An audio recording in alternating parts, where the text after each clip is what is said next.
በነገራችን ላይ የኛ ቅርስ ዓለም ላይ ዌብሳይት ላይ ይሸጣል በግልጽ ጥቁር ህዝብ ሆኖ ብዙ ቅርስ ያስመዘገበ ኢትዮጵያ ነው። ቅርሱን የሚመስል ተመሳሳይ ነገር ሰርተው አምጥተው ዋናውን ወስደው ሌላ ያስቀምጣሉ። ቅርስ ይቆጠር ሲባል ፎርጅድ ይቆጠራል ማለት ነው። ሌላ ሀገር ሄደን የራሳችን ቅርስ ልንጎበኝ እንችላለን ይመስለኛል። አዎ ምክንያቱም አሁን በዚህ አካሄድ ምንም ነገር ነው ማይኖርም በእርግጠኝነት።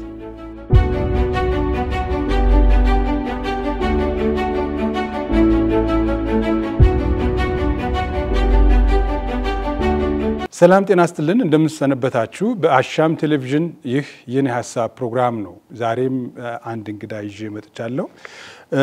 ከሰሜን ሰማይ ስር ጌሰም የሚል መጽሐፍ ደራሲ ልዑል ዮሐንስ ነው የዛሬ እንግዳዬ። ይህ መጽሐፍ በሁለት መንገዱ ልንመለከተው እንችላለን። በስነ ጽሑፍ ቋንቋና ውበቱ አንድ የሚያሳየን ነገር አለ።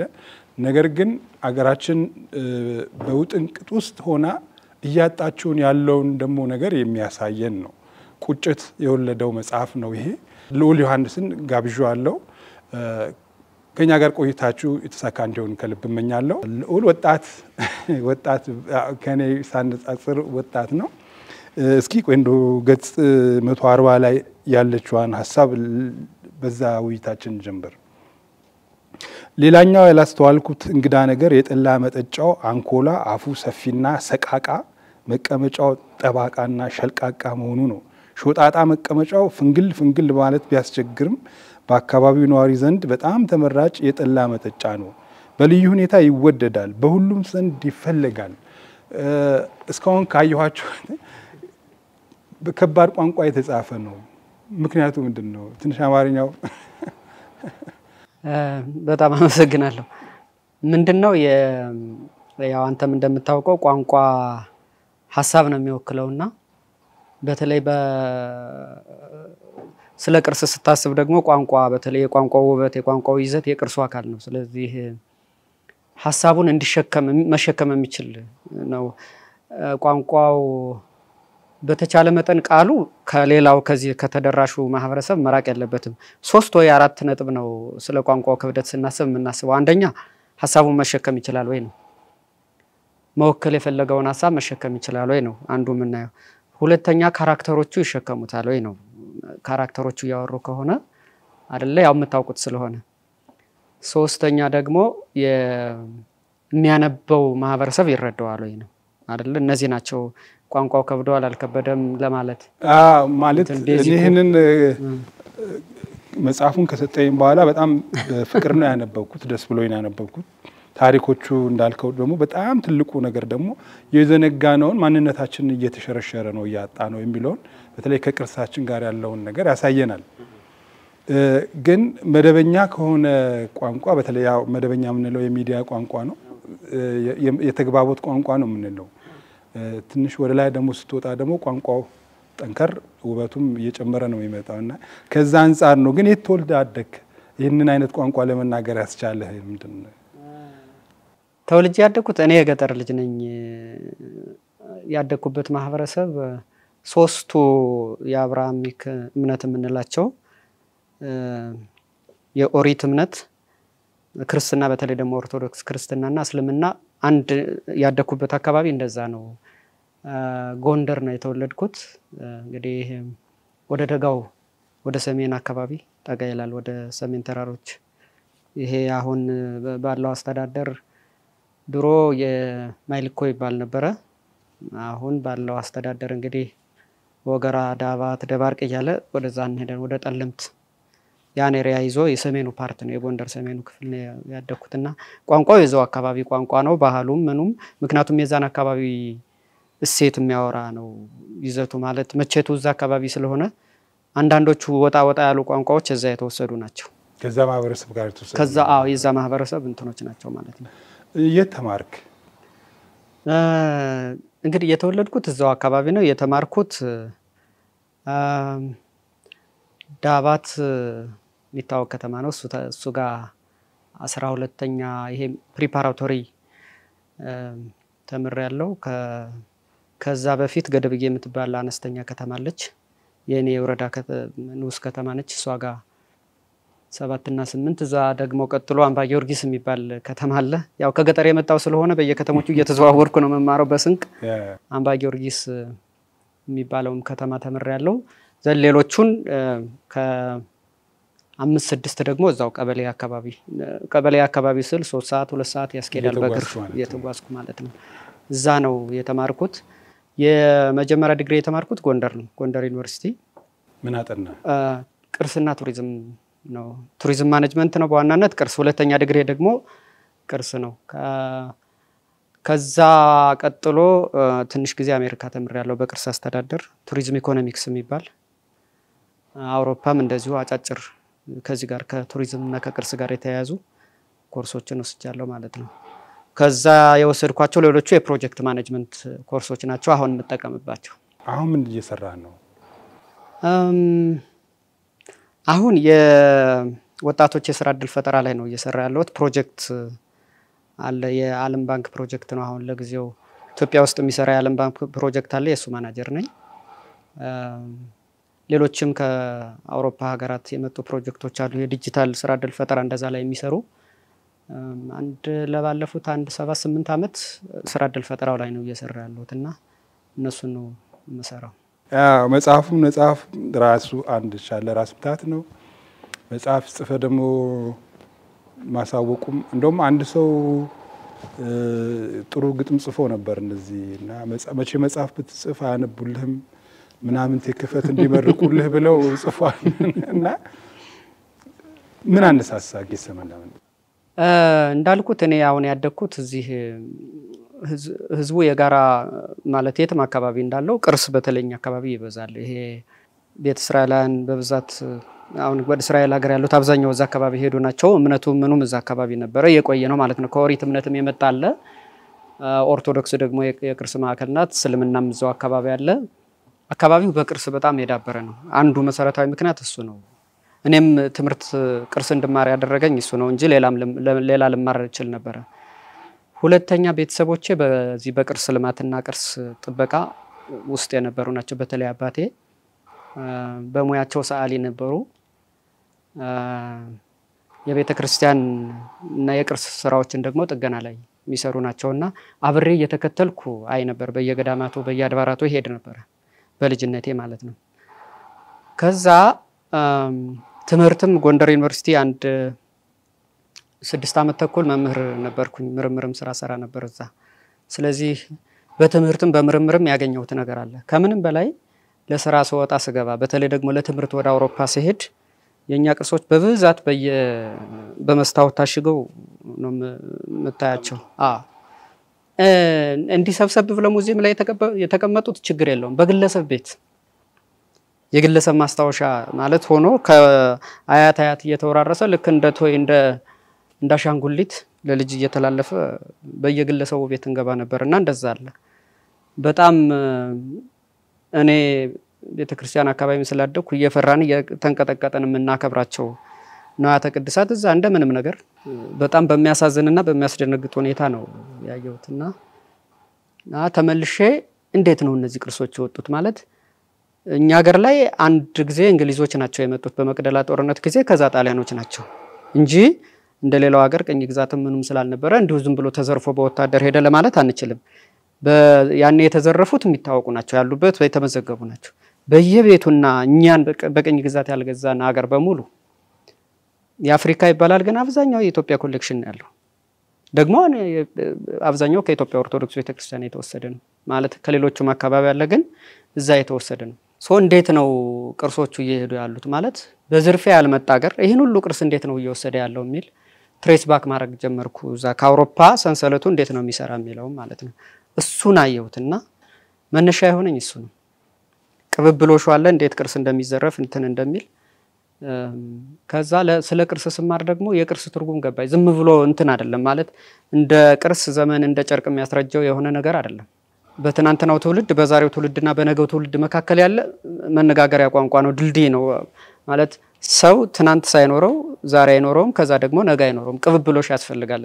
ለምሳሌ አሁን እንዳው ስም እንኳን ብንወስድ አሁን እኔ ወደ ኋላ ተመልሼ የአያት ቅድመ አያቶቼን ስም ማወቅ አለብኝ። ቢያንስ አንድ ውርስ ነው፣ ልጆቼ ይጠይቁኛል። ስም እንኳን እንኳን ቅርስን ያህል ነገር ማለት ነው ስማችንም ጠፍቷል አሁን ማለት በጣም እኮ ክራይሲሱ አሁን በግለሰብ ደረጃ እንኳን ብናው የአባቴን ስም ባላቅ የአባቴን አባት ባላቅ የዘመናት ጥያቄ ነው የሚሆነውና እንኳን ማንነትን የሚወክል የማንነት መንፈስ ያረፈበትን ቁስ በጣም የተከበረ ቁስ ማጣትና በዛ ምክንያት ነው እንጂ መጽሐፍ ወነን ለመናገር መጽሐፍ ተሽጦ እንትኑም ህልሙም የለኝም ምናምን ግን ስለማያስቀምጥ ስላየሁት አንድ ቀን ሰው ያነባዋል አንድ ቀን ፕሮጀክት ይሆናል እና ለትውልድ ይጠቅማል የሚል ሐሳብ ስላለኝ ነው አንድ ሰው በርግጥ ገበያ ላይ ጥሩ እየተሸጠ ነው ወነን ለመናገር በጣም እግዚአብሔርን እናመሰግናለሁ እኔ ማሳተም እስከቻልኩ ድረስ ጥሩ እየሄደ ነው ግን ይታተማል ይሸጣል የሚል ሐሳብ ይዤ አይደለም የጻፍኩት አድካሚ ስራ ነው ይገባኛል አድካሚ ስራ ነው ለዛ ነው መጽሐፍ ምን ያህል እንትን እንላለን ለሌሎች ነገሮች የምናወጣውን ያህል የምንመድበውን ገንዘብ አምራችንን ለሚያበለጽገው መጽሐፍ ብዙም ልምድ የኢትዮጵያ ችግር ብቻ አይመስለኝም አጠቃላይ ነው የበለዋል አጠቃላይ ነው አሜሪካንም አይታታል ይሄ ችግር እንዳለ ደራሲዎች ሲጽፉ እንሰማለን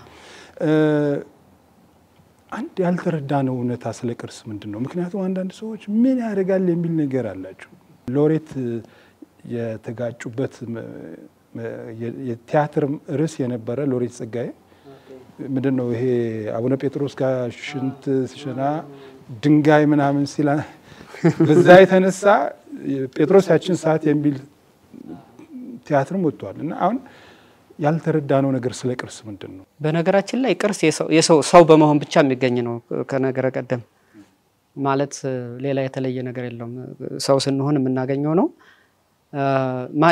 ማንነት ነው ሌላ እንትን የለውም ማለት በጣም ያደጉ ሀገሮች አውሮፓውያን ቅርስ አንዱ ማለት ከቤተሰቦቻችን የምንወስደው ነው የአውሮፓውያን ሬኔሳንስ ምናምን እንደዚህ ይያልን እንትን የምንላቸው ከባዛንታይን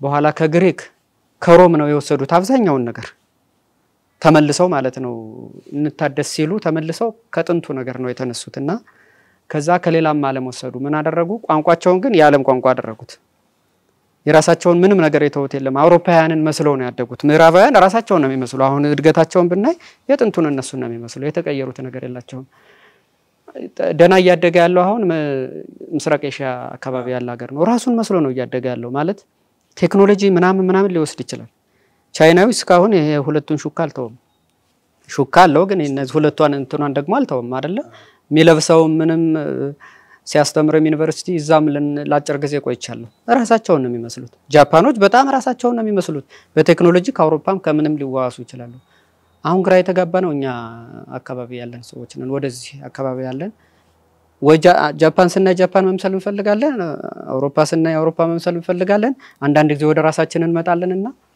እንደዛ አይነት ነው ማለት ቅርስ ማለት ሰው ሆኖ ራስን ሆኖ ለመቆምና ለመሰልጠን የሚያስፈልግ ግብአት ነው ከትናንትና ትውልድ የመጣ ማለት ነው ምንድነው ሳይንሱ የሚለው ከቅርስ የትናንትና አያት ቅድመ አያቶቻችን ወደ ኋላ ያሉት በአደራነት ነው የሚሰጡን ማለት በመድረ የሰጠሁም በሰማይ እንድትሰጠኝ የሚል በገጠሩ ብሂል እንደሚደረገው ማለት ነው ከዛ ደግሞ ልጆቻችን ደግሞ ብድር ነው የሚያበድሩን ነገ ጠይቀሃለሁ ዛሬ አንተ ተጠቀም ግን ነገ ትከፍለኛለህ ይሄኔ ነው የሚል ነው ማለት ቅብብሎሽን ይዞ የሚሄድ ነውና አጥፍተነው ምን ሄደው ነገር አይደለም ብዙ ዋጋም የተከፈለበት ነው የትናንትናው ትውልድ ዋጋ የከፈለበት ነውና ቅርስ የሌለው ህዝብ ምናልባት በግለሰብ እንትን ብናስብ አያቱን ቅድመ አያቱን ወይም አባቱን የማያቀሰው እንደማለት ነው ቅርስ የሌለው ህዝብ በጣም ከባድ የሆነ የማንነት ክራይሲስ ውስጥ የሚገባ ለማደግም ለመበልጸግም በጣም የሚቸገር ማለት ነው ምክንያቱም ያደጉ ሀገሮች በሙሉ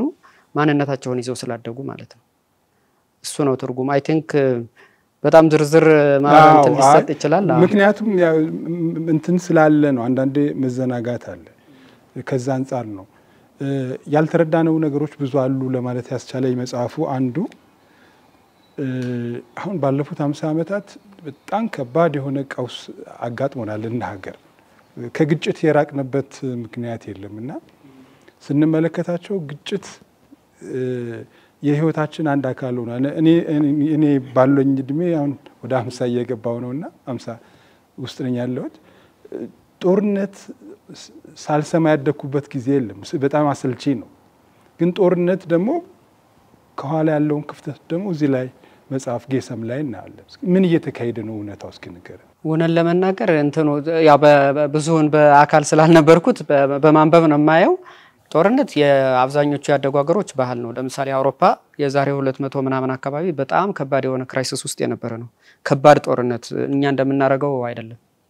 የኛ በጣም ቤተሰብ ምንም ስለሆነን ጦርነቱን እናካሂደዋለን። ያን ያህል የአውሮፓ በጣም ከባድ የጅምላ ጭፍጨፋ ሁሉ የነበረበት ነው።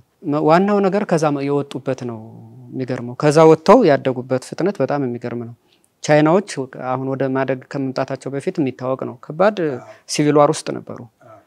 ጃፓኖችም እንደዚሁ ማለት አሁን ዓለም ላይ አድጓል የሚባለው ሀገር ጦርነት ውስጥ ነበር አብዛኛው።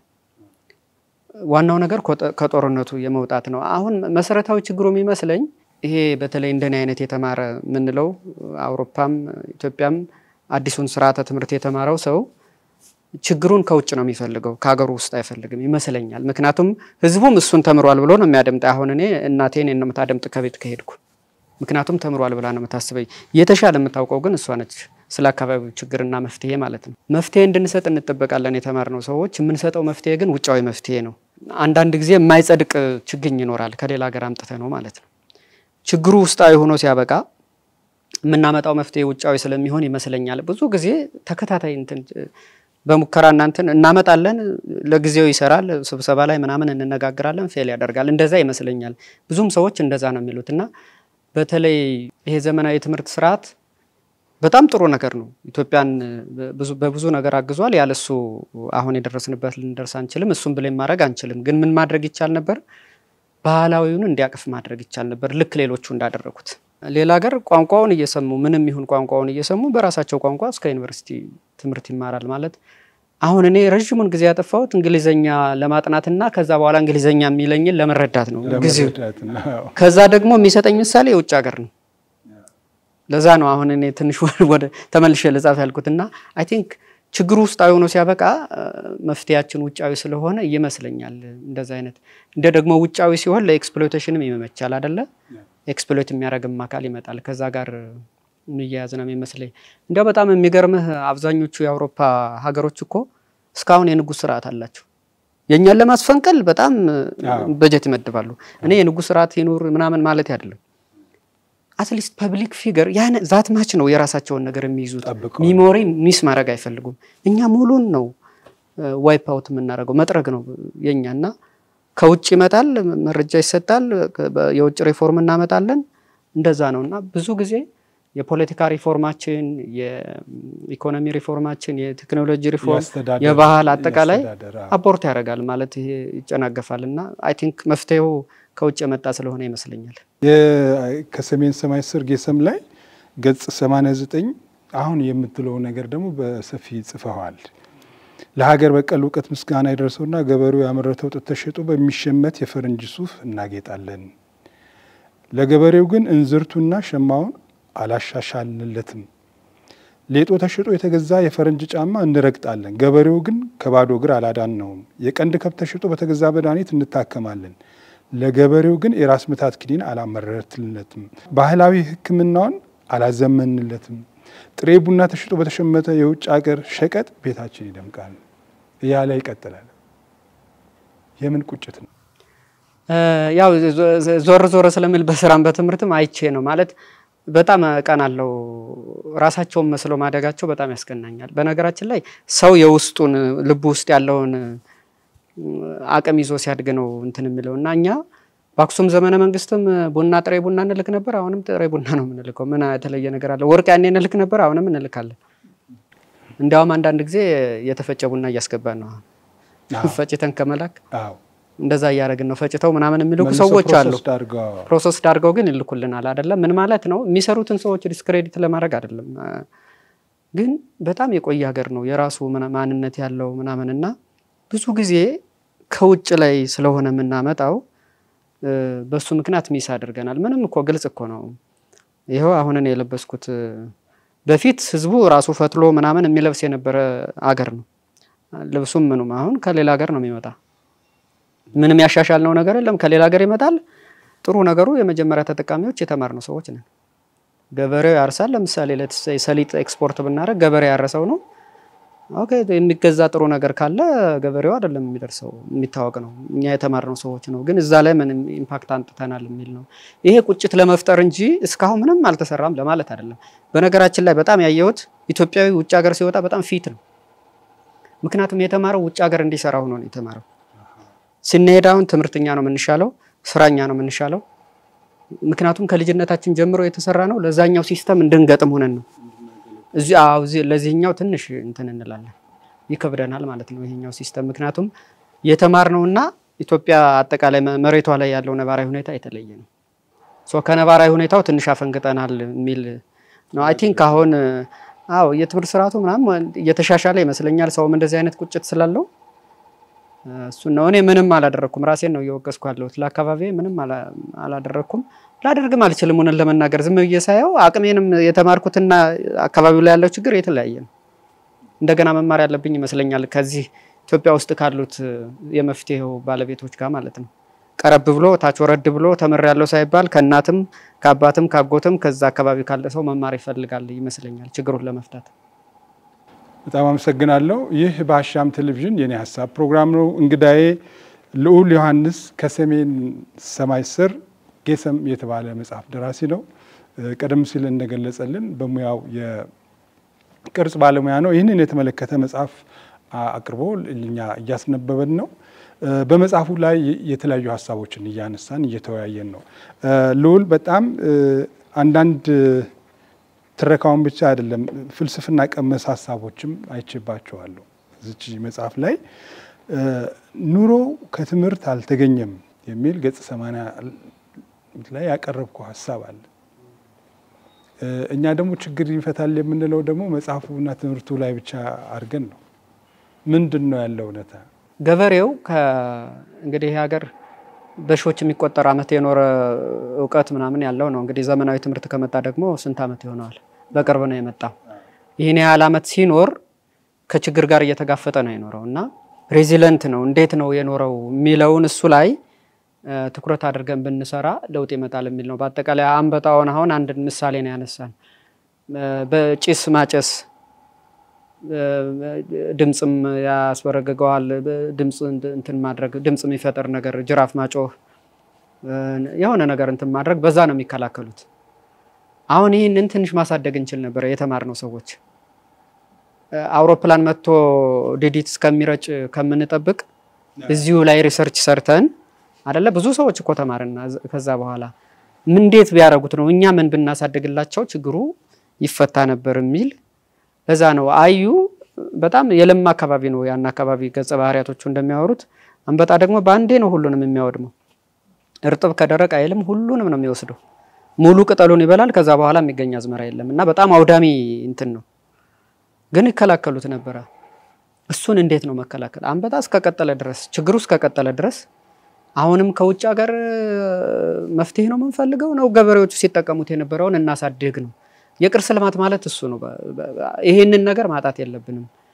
ምንድነው ሁሉንም ነገር በውጭ መፍትሄ የምንተካው ከሆነ በጣም አስቸጋሪ ነው የሚሆነው አንድ ጥሩ ምሳሌ እንውሰድ እኔ ባለውበት አሁን ወጣቶችን ያደራጀን ዶሮ እንደዚህ እንሰጣለን የዶሮ እንቁላሉ እስካያት ከደረሰ በኋላ ጫጩት አይሰጥም የታሰረ ነው እንደገና ሄደን ነው ሌላ ሀገር የምንገዛው ዶሮዋን እናመጣታለን እንቁላል ተጠላለች አንድ ከተወለደ በኋላ ይቆማል ማለት ነው ቢዝነስ ነው አስረውታል እንደገና ሄደን ነው መንገዛው ምንድነው እየተደረገ ያለው ምርት ስለሚሰጡ የድሮዎቹ ነባር ዶሮዎች ያለ ማቋረጥ የሚወልዱት ዶሮዎች እየተተው በዚህኛው ተተካ ማለት ነው ምን ማለት ነው እነዚህ ሰዎች አንድ ቀን ባይችሉ ፌል ቢያረጉ ባይልኩልን ምን እንሆናለን ለምንድነው ነባሮቹን ዶሮዎች አትሊስት ማቆየት ሲሆን ምርታማነታቸውን መጨመር ጥሩ ነው ማሻሻል ጥሩ ነው እዛ ላይ እንስራ ነው አሁን የኛ እንትን የተማርነው ሰዎች እዛ ላይ መስራት ብንችል ችግሩን መፍታት እንችላለን ነው አሁን ከውጭ ሀገር ዳይወልድ ቺክን ያመጣን የዶሮ ዘረመን ያመጣን ምናምን እስከመቼ ነው የምንኖረው ዶሮ አለ እዚህ የተሻለ ነገር ዶሮ አለ እሱ ነው እንትን ጥቅል ሐሳቡ የሚያወራው እዚህ ያለው የተሞከሩ በጣም የሚሰሩ አብዛኞቹ ከኛ ተወስደው የሰፉ ናቸው ከሌላ ሀገርም ያሉት ከሌላ ሀገርም ተወስደዋል ስለዚህ የተሞከሩ የሰፉትን እዛ ላይ ትኩረት ብናረግ ብዙ አመት አሁን እኔ ስንት አመት ነው የተማርኩት ስንት ሀገር ተንከራተትኩ ምንም አላገኘሁም እውነት ለመናገር ስለዚህ ችግሩንም መፍትሄውንም እዚሁ ብናደርግ የውጭውን ማምጣት አለብን ተሞክሮ ነው ቴክኖሎጂውን እናምጣ ግን ወደ ሀገር ነባራዊ ሁኔታ አዳፕት አድርገን ችግሩን እንፍታ የሚል ነው ሐሳቡ አይ በጣም ደስ የሚል ነገር ነው መጽሐፍ ላይ በጣም ካስደነቀኝ ነገሮች አንዱ ስለ ጭላዳ የጻፍከው ስለ ጭላዳዎች በደም ብዙዎቻችን ይህንን እድል እንዳላገኘን እምነት አለኝ ሰሜን ላይ አንዱ የሚታወቀው ጭላዳ ነው እኛ ምን ያህል እንደጎበኘ ነው አላቅም ግን ከሌላው ዓለም እየመጡ ጭላዳን ይጎበኛሉ ግን የሰው ልጅ ከጭላዳ ያነሰ ነው ብለህ ሐሳብ አቅርባል እዛችን ላይ አስደናቂ ፍቅር አላቸው ብላል ጭላዳዎች እነማን ናቸው ሰሜን ተራራ ላይ ያው ጭላዳዎች አሉ የሚታወቅ ነው አንዳንዱ ነገር ወክልናም ነው ያው መጽሐፍ ሲጻፍ በወክልናም ይጻፋል በእውነትም ያልኩት ያልኩት ስለሚወክሉ ነው እንጂ ለመወከል ተብሎ የተሰጣቸው ባህሪ አይደለም የጭላዳዎች ባህሪ ነው ማለት አንዱ ቅርስ ምን ተጠብቀው አካባቢ ስለ ቅርስ ስናወራ አንዱ ምን ተጠብቀው አካባቢ የተፈጥሮ ቅርስ ስለሆነ ከነሱም መማር ስለምንችል ነው በአጠቃላይና የሚታወቅ ነው ማለት አብዛኛው የዓለም ያደገው አንዳንዱ ከእንስሳ ይወስዳል አንዳንዱ ከእጽዋት ይወስዳል አይደለ ከተፈጥሮ ነው ብዙ ነገር የስልጣኔ ምንጭ ተወሰደውና እዚሁ እጃችን ላይ ካለው በተለይ አሁን ይሄ በእኛ መካከል ያለው ይሄ ርስ በርስ አለመዋደዱ መገፋፋቱ ለምሳሌ ጭላዳና ዋሊያ አንድ ላይ ነው ያሉት የሚገርመው ጋራ ጠላት አላቸው ወይን አነር ይሆናል አንድ ነገር አንድ እንስሳ ይሆናል ነብር እንኳን ይኖራል አይኖርም አላወኩም ብቻ እንደዛ አይነት የድመት ዝርያ አለ የጋራ ቋንቋ አላቸው አንዳቸው ያሰማሉ ሁሉም ባንዴ አንዱ ካየ በተለይ ጭላዳዎች ይጠብቃሉ ቆመው ገመሬዎቹ ማለት ነው እነሱ ያንን ድምጽ ካሰሙ ሁሉም ነው የሚሄዱት ማለት በመንጋና ወደ ገደሉ ነው የሚገቡት ወደ ገደሉ ያኛው ከገባ ገደል ላይ እንት ማድረግ ስለማይችል ወደ ገደሉ ነው የሚገቡት ማለት ነው አንዳንድ ጊዜ ደግሞ በጋራ ምንከላከል ከሆነ ድምጹ ትንሽ ለየት ይላል በጋራ ይከላከላሉ ማለት ነው በጣም በጋራ አንድ ላይ ማለት ነው እንደዛ የሚያደርጉ ከሆነ እነዚህ እንስሳቶቹኛ ሰዎቹ እንደዛ ለምን አናደርግም የሚል ይዘት ያለው ነው ህብረቱን ነው ግን እንትን ፓርኩንም የማስተዋወቅ ቅርሱንም የማስተዋወቅ ይዘት ያለው ነው ግን በጣም የሚገርም ባህሪ ያላቸው ናቸው ሁሉም እንስሳ እንደዛ ነው በነገራችን ላይ እዛው መጽሐፍ ላይ ስለ ዋሊያ ስልጡኑ ዋሊያ በሚል በጣም በቆንጆ ሁኔታ እየገለጽከው ነው ሰሞኑ ደግሞ እየወጡ ያሉ መረጃዎች ደግሞ በፍየል ምትክ ተተክቷል ዋሊያን አርደው እየበሉ ነው የሚል ነገር አለ አዎ ማለት ይሄ በቅርብ የተጀመረ አይመስለኝም ያው ከማህበረሰብ ጋር ሲኖር በዚህ በተፈጥሮ አካባቢዎች ጥበቃ ላይ የእንስሳት ዋይልድ ላይፍ ኤንድ ሂውማን ኮንፍሊክት ምንለው አለ እንስሳትና ነዋሪዎቹ ይጋጫሉ በየጊዜው የሚካሄድ ነው ግጭቱ ሰላማዊ መሆኑ ነው እንጂ እንደዚህ አይነት እንትኑ በፍጹም ተቀባይነት የለውም በጣም ነው ያዘንኩት እኔ በግሌ በጣም የሚያሳዝን ነገር ነው ግጭት ግን እንደዚህ አይነት ማለት አሁን ፓርክ ላይ ግንዛቤ መፍጠር ይፈልጋል በተከታታይ ለማህበረሰቡ ማለት ነው ግንዛቤ እስካልፈጠርና ድረስ የተሳሳተ መረጃ ካገኙ ለምሳሌ ለምን እንስሳውን ለርድ እንደሚዳረጉት የተሳሳተ መረጃ ከተሰጣቸው ለዛ የተሳሳተ መረጃ ምክንያት እንትን ሊያደርጉ ይችላሉ በተለይ ደግሞ አሁን አካባቢው ትንሽ ወጣ ገባም የሚል የጸጥታም የምንም ችግር ስላለበት ከፓርኩ ወጣ ያለ ስለሆነ የግንዛቤ ጥረት የተፈጠረ ይመስለኛል በአጠቃላይ ግን በምንም መልኩ ይሁን ያንን አካባቢ ያለ ዋሊያ ማሰብ በጣም የሚያስቸግር ነው ማለት ዋና መታወቂያ ነው ሁለተኛ እዛ አካባቢ ከጠፋ ዓለም ላይ በሙሉ ይጠፋል የመጨረሻ ገበሬ እኔ በእኔ አካባቢ የዘርህል በትንሽ ኩስጉሻ ይባላል እዛ ነው ዋናው የሚበላ ጎተራ ላይ ይቀመጥና የዘርህል ግል ተመርጦ ነው የሚቀመጠውና ይመረጋል የፈለገ ረሃብ ሊመጣ ይችላል ያቺ ዘር እህል አትበላም ለዘር ነው የምትሆነው ሰው ሊሰደድ ይችላል እንጂ የዘርህሉን ቆልቶ አይበላም አሁን ዋሊያ የዘርህል ነው እንዴት ይቆላል ዋሊያ በጣም የሚያሳዝን ሰው የግንዛቤ እኔ ማህበረሰቡ ላይ ለመፍረድ ይከብደኛል ግንዛቤ እንትን ማድረግ ድርጊቱንም የወከለው ያን ሁሉ ማህበረሰብ የሰራው ያን ሁሉ ማህበረሰብ ላይ ወክል ይችላል አንድም ሰው ቢሰራው ግን በጣም አደገኛ ነው ጥፋቱ ከባድ ስለሆነ የማይመለስ ስለሆነ በጣም የሚያሳዝን ነው ምክንያቱም አሁን በዚህ በማህበራዊ ሚዲያው ላይ በጣም ከፍተኛ መነጋገር ሆኖ ነበር እኔ ምንም ትስስር የለኝም ግን ያሳዝነኛል፣ ይጎዳል። እንደ አንድ ሀገር እንደ ትልቅ ነገር በጣም ነው የማመሰግነው። ጥሩ ነጥብ ነው ያነሳው። አዎ ሌላው በጣም አስደናቂው ነገር የዚህ የገሰም ታሪክ ከሰሜን ሰማይ ስር ገሰም ትልቁ በጣም የሚያስደንቁ አንድ ገጸ ባህሪ አሉ። ወታደር ናቸው፣ የተማሩ ናቸው፣ ባህታዊም ናቸው እና አባ ለሮን አዎ ማን ናቸው? ምኞት ነው ወይንስ? አባ ለሮን የባለፈው ትውልድ ወኪል ናቸው። በውክልና ነው የተሰራው። የአባቶች ወኪል ናቸው። የእሳቸው ደቀ መዝሙር ደግሞ ይሆናል ገሰም የሚባለው የዚህ የተራኪው የመጽሐፉ ተራኪ ደግሞ የአሁኑ ትውልድ ወኪል ሆኖ ነው የሰራው። ያው ቅርስ በትውልድ ቅብብሎች የሚጠበቅ ስለሆነ እሱን ለማሳየት ነው በዋናነት እንትን የተባለው። ገጸ ባህሪያት የእሳቸውም ገጸ ባህሪ ሲነደፍ ሆን ተብሎ ነው እንደዚህ ሆነው እንዲሰሩ የተደረጉት ማለት ነው። እና ውክልናቸው በአጠቃላይ ቅርስ የሚጠብቁ ቅርስ የሚያለሙ አባቶችን ድምጽ የሌላቸውን በየቦታው በየገዳሙ በየጥሻው ያሉ እነሱን ድምጹ ነው የሚያገለግሉ ናቸው ማለት ነው። ማለት በህዝቡ ልቦና ውስጥ ከውጭ ላለው ህዝብ ይሄ ምንድነው የፍርድ ቤት ማመልከቻ የሚያስገቡ ፍረዱን የሚሉ ናቸውና የሚከፈል ዋጋ ምን እንደሆነም የሚያሳዩ ናቸው። ማለት ዘመናዊ ትምህርት የተማረ ሰው እንደዚህ አይነት አባቶች በየገዳሙ አሉ። በነገራችን ላይ አውሮፓ ተምረው አሜሪካም ተምረው እዚህም ትልልቅ ስራ ሲሰሩ ቆይተው ገዳም የሚገቡ አባቶች አሉ። ትልልቅ አባቶች የነሱ አባቶች ውክልና ናቸው። ምክንያቱም ከውጭ ያለውን ዓለም ያውቃሉ፣ ኢትዮጵያን ያውቃሉ። ከዛ ደግሞ ገዳም አካባቢ ያለውን የምንኩስና ህይወትም ያውቃሉ። ስለዚህ ለገጸ ባህሪ በጣም የሚመቹ ናቸው። ውክልናቸው ግን ይሄንን እንትን የሚል ነው የሚገልጽ ነው። በጣም አመሰግናለሁ። ጦርነት ለቅርስ መዘረፍ ምቹ ሁኔታ ይፈጥራል ይህንን ለማለት የሚያስችል ምክንያቱም እንትኑ ላይ ብዙ ገልጸው ስለነበረ ነው። አዎ አለመረጋጋት ብዙ ነገር ነው የሚያሳጣው። አንድ አባባል አለ፣ የሁሉም የሆነ የማንም አይሆንም ይባላል። የሁሉም ሰው የሆነ የማንም አይሆንም ምን ማለት ነው? በተለይ ባለመረጋጋት ሰዓት ሁሉም ሰው ወደ የግል ጉዳዩ ሲሆን የጋራ የሆነው ነገር ይረሳልና አለመረጋጋቱም የሚፈለግበት አንዱ ምክንያት ይሄንን የሚሰራ አካልም ካለ አንዱ ምክንያት በተረበሸ እንትን ውስጥ አይደለ ገበያ ውስጥ አይደለ ቃ የሚሰረቀው። ስለዚህ ገበያውን ረብሾ የሚፈልገውን ነገር ለመዝረፍ ነው። እና ጦርነት በጣም በሚያሳዝን ሁኔታ ለዛ እንትን ይሆናል። አንዳንድ ጊዜ በጦርነት ውስጥ የሚሳተፉ አካላት ሳይሆኑ ከጀርባ ሆነው ይሄንን የሚያስተባብሩ አካላት እድሉን ይጠቀሙበታል ማለት ነው።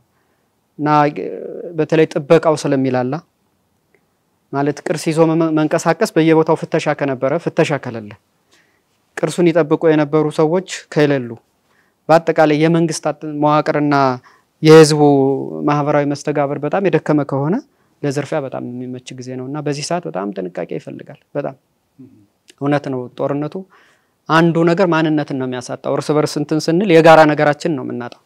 የጋራ ማንነታችን በጣም ብዙ ቅርስ ነው የምናጣው። ማለት ያው የሚታወቅ እኮ ነው በግለሰብም ደረጃ። ቀደም ሲልም ያነሳው ነገር አለ።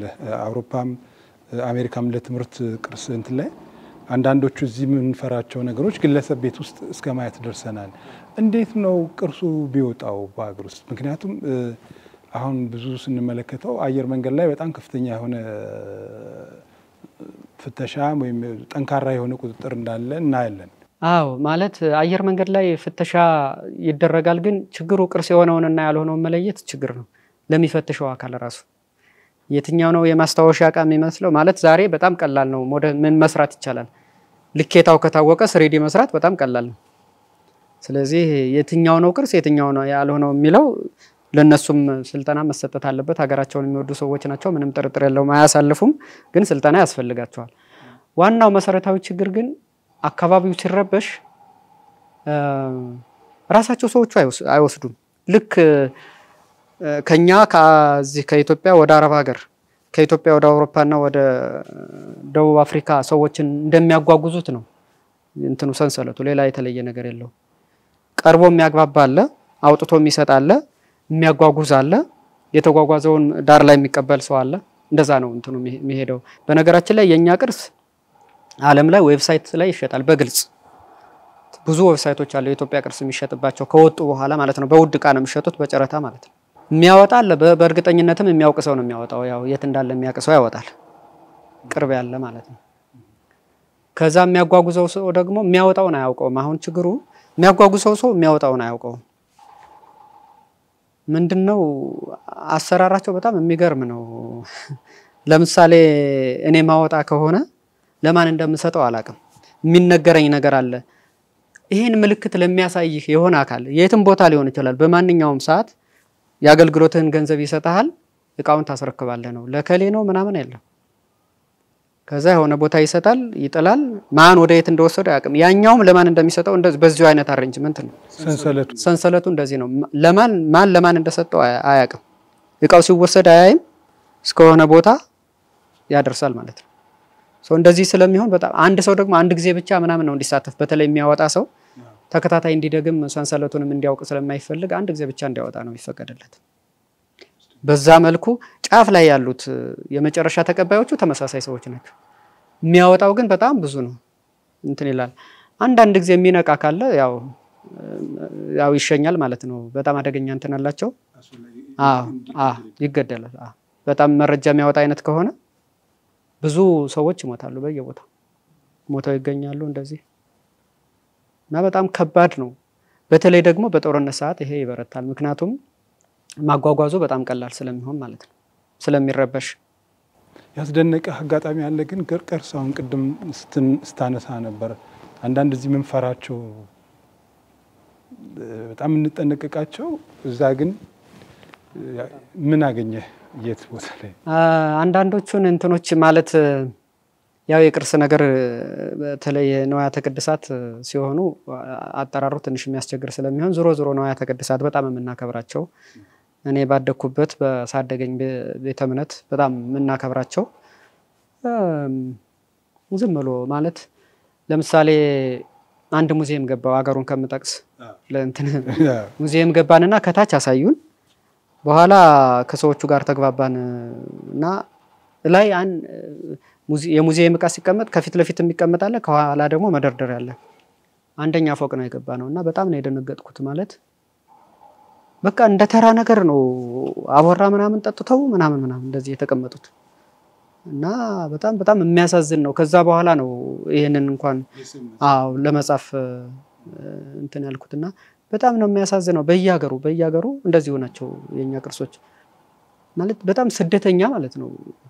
ግዞትም ስዶትም ሆነው ለማየት እንኳን ከፍለን ለመግባት በጣም የምንጠረጠርበት ማለት ነው። መውሰዳቸው ሳይሆን ደግሞ የእናንተ አይደሉም ይላሉ፣ ማስረጃ አንተ ይላሉ። የኛ እንደሆነ እኮ ይታወቃል ቅርሱ፣ ግን ማስረጃ አንተ ይላሉ። እነሱም ያው ከኢትዮጵያ ማለታቸው አይቀርም። የኢትዮጵያ ብለው ጽፈውበታል። ማስረጃ አምጣ የሌባ አይነ ደረቅ ነው። ማለት መዝግበን አላስቀመጥንም፣ ከየትኛው እንደተወሰደ አናቅም። አስመልሰን በነገራችን ላይ ወደ ቦታው ለመመለስ እኮ የምንቸገረው መቸገር ቀላል እንዳይመስላችሁ። አገር ውስጥ ከገባ በኋላ የሚፈጠረው ሜስ አንድ ነገር አንጥተን ወደ የት እንውሰደው፣ እዚህ ቆይ፣ እዛ ነው የከሌ ነው ምናምን እንደዚህ ቅርሶቹ ስለማይመዘገቡ ማለት ነው። በአጠቃላይ የቅርስ አስተዳደር ስርዓታችን በጣም ብዙ ቅርስ ነው ያለን። ቅርስ በማስመዝገብ በአፍሪካ አንደኛ ነን። እኛንም ያህል የለም። በአፍሪካ አይደለም ጥቁር ህዝብ ነው ብዙ ቅርስ ያስመዘገበ ኢትዮጵያ ነው። አብዛኛው የተመዘገበ ቅርስ ሁለት ነው ያለ፣ የተፈጥሮና ሰው ሰራሽ። አብዛኛው ሰው ሰራሽ የነጮች ነው ዓለም ላይ የተመዘገበው። አብዛኛው ተፈጥሯዊ ያው ፓርኩ ምናምኑ ከዚህኛ አካባቢ ያለን ወደ አፍሪካ እንደዛ አካባቢ ነው። አሁን ሰው ሰራሹ ነው ከተፈጥሮ ውጭ የሆነውን በብዛት ያስመዘገበች ሀገር ኢትዮጵያ ናት። በተለይ የጽሁፍ ቅርስ ተንቀሳቃሽ ቅርሶች እንደዚህ የኢትዮጵያን ያህል እንትን ያለ የለም ማለት። አሁን ቅርሱ አይደለም ዋናው። ለምሳሌ አንድ የብራና መጽሐፉ አይደለም ችግሩ፣ እሱ ውስጥ ያለው ዕውቀት ነው።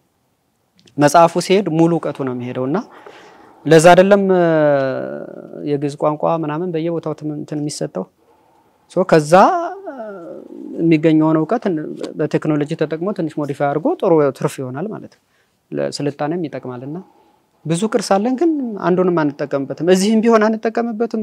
በጣም የሚያሳዝነው አናለማውም አንንከባከበውም፣ ደግሞ ይዘረፍብናል። ከተዘረፈን በኋላ ክሌም የማድረግ አቅማችን ደግሞ በጣም ትንሽ ነው። ምክንያቱም አላስመዘገብነውም፣ ሪከርድድ አይደለም። ይወሰዳል ማለት ነው። አሁን በጣም የሚያሳዝነው ተመሳሳይ እንትን ሰርተው እያመጡ ነው። ቅርሱን የሚመስል ተመሳሳይ ነገር ሰርተው አምጥተው ዋናውን ወስደው ሌላ ያስቀምጣሉ። ቅርስ ይቆጠር ሲባል ፎርጅድ ይቆጠራል ማለት ነው። በጣም የሚያሳዝን ለምሳሌ እኔ የብረቱ ምናምኑ አይደለም የሚያሳዝነኝ ይሄ የከበረ ማዕድን ምናምን መሆኑ አይደለም። ቁሳዊ ቅርሱ ሳይሆን ከቁሳዊ ቅርሱ ጋር ያለው መንፈስ ነው ማለት ኢትዮጵያዊነት መንፈስ የማደግ የመሰልጠን ትልቅ የመሆን መንፈስ ነው ቅርስ የምንለው የማይዳሰስ ቅርስ የምንለው ማለት ነው። እንደዚህ አይነቱን ቅርስ ወስዶ ለምሳሌ ወርቅ ከነበረ በወርቅ መቀየር በተመሳሳይ በጣም አደገኛ ነው። ይሄ አካሄድ መላክ አልተበጀለት በሆነ አመታት ውስጥ ምንም የሌለን ቅርስ የሌለን እንሆናለን። ምንም ነገር የሌለን ማለት ነው። ለምልክት ለልጆቻችን የምናሳየው ምንም ነገር የሌለን ጋሻው ያልነህ እዚህ ሲጽፍ እንዳረው ብለርብ ጽፏልና ሌላ ሀገር ሄደን የራሳችን ቅርስ ልንጎበኝ እንችላለን ይመስለኛል። አዎ ምክንያቱም አሁን በዚህ አካሄድ ምንም ነገር ነው ማይኖርም በእርግጠኝነት። ከሰሜን ሰማይ ስር ገሰም ጽፋል፣ አሳትማል፣ አቅርባል። ምንድነው ያንተ ሐሳብ? እኔ ሰው መጽሐፉን ሲያነበው ሁሉም ነገር መጽሐፉ ላይ ተጽፏል ለማለት አይደለም፣ ግን ቁጭት እንዲፈጠርበትና ወደ ሁሉም ሰው እኮ ሀገሩን ይወዳል ምንወድበትን መጠን ምን ገልጸው ነው እንጂ የሚላይ ሁሉም ሰው ሀገሩን ይወዳል። በተለይ ምንም ጥርጥር የለውም ኢትዮጵያ ሀገሩን እንደሚወድ አውቃለሁ። ግን ደግሞ ቅርስ የሆነ ቤተ እምነት ወኪል አይደለም፣ የሆነ አካባቢ ወኪል አይደለም። ቅርስ በነገራችን ላይ ሰው በመሆን ነው። ለምሳሌ የዓለም ቅርስ ብለን ስንመዘግብ እኮ የሂዩማኒቲ ቅርስ ነው የሰው ልጆች ቅርስ ተብሎ ነው የሚመዘገበው። እንኳን የኢትዮጵያ ቅርስ ሆኖ ማለት ነው ኢትዮጵያንና ዓለም ላይ ያለ እኮ ነጮቹ በሙሉ ይዘርፋሉ ማለት አይደለም። ዝርፊያን የሚከላከል እኮ ቡድን አለ እዛ በኩል ሆኖ ማለት ነው። ስለዚህ መጽሐፉን ማንበብና ዝርፊያው እንዴት እየተካሄደ እንደሆነ መረዳት አንደኛ የመጀመሪያ የቅድሚያ ተባባሪ አለመሆን የዝርፊያው ተባባሪ አለመሆን የሚተባበር አካል ካለ ግንዛቤ መስጠት ያሉትን መጠበቅ ነው። ከዛ ያሉትን ደግሞ መጠቀም ዝም ብሎ ዘግቶ ቆልፎ ምናምን እንትን ማለት አይደለም። ከነሱ ያሉትን ዕውቀት ተጠቅሞ መፍትሄ ስለሚኖር ለጊዜያዊ ችግር ለዚህ አሁን ላለው እሱን ለመጠቀም ለጥናት ለምርምር ማዋል ነው። ከዛ ደግሞ የሄዱትን ቀስ በቀስ ደግሞ ማስመለስ ቢያንስ ከዛ የወሰዱት ዕውቀት አድጎ ከሆነ ወደኛ ነባራዊ ሁኔታ አዳፕት ማድረግ ይቻላል። ምርምርና ጥናትም እንኳን ስናደርግ ቢያንስ ከኛ ቅርስ የተወሰደ ከሆነ ወደ እነሱ አዳፕት ካደረጉት ትንሽ ቀየር ማድረግ ነው። ከዚህ የተወሰደ ስለሚሆን ወደኛ ነባራዊ ሁኔታ መመለስ ይቻላል። ዞሮ ቅርስ የግለሰብ አይደለም የጋራ ነው እና ደግሞ የኛ አንደኛ የትናንትናው ትውልድ ይወቅሳል እውነት ለመናገር አጽሙም ይወቅሳል አይደለም። ከዛ ደግሞ ያሁኑ ትውልድ መጠቀም አለበት። የሚቀጥለው ትውልድ ደግሞ እኮ ይጠይቀናል በጣም ያዝንብናልና ይሄንን ጥያቄ መመለስ ነው የፈለኩት። ቁጭት መፍጠር ነው የኔ ዋና ዓላማ እንጂ ቅድም እንዳልከው መጽሐፍ ተጽፎ የሚገኝ የተለየ ነገር የለም። እኔም ለየት ያለ በቅርስ ላይ ይሄን ያህል ግንዛቤ አግኝቼ ስለማላቅ ለዛም ነው የኔ ሐሳብ እንግዳ ለማድረግ እንትን ያልኩት። በጣም አመሰግናለሁ። ይሄ የመጨረሻ እንደማይሆን ተስፋ አድርጋለሁ። ሌላ እድልም እንደምትሰጠኝ ተስፋ አድርጋለሁ። በደስታ እኔም በጣም ነው የማመሰግነው። ትልቅ ነገር ነው ማለት ይሄ የጋራ አጀንዳ ነው። በግሌም ለኔ በጣም ጠቃሚ ነው። ደግሞ ጉዳዩንም ወደ ህዝብ ለማድረስ ስለሚያግዝ በጣም ነው ማከብርህ። እንግዲህ እግዚአብሔር ያክብርልኝ። አመሰግናለሁ። ይህ በአሻም ቴሌቪዥን የኔ ሐሳብ ፕሮግራም ነው። የዛሬው እንግዳዬ ከሰሜን ሰማይ ስር ገሰም ደራሲ ልዑል ዮሐንስ ነበር። የነበረን ቆይታ በዚያ ያጠናቀናል። ሳምንት በሌላ ዝግጅት እንጠብቃችኋለን። ቸርን ሰንብት።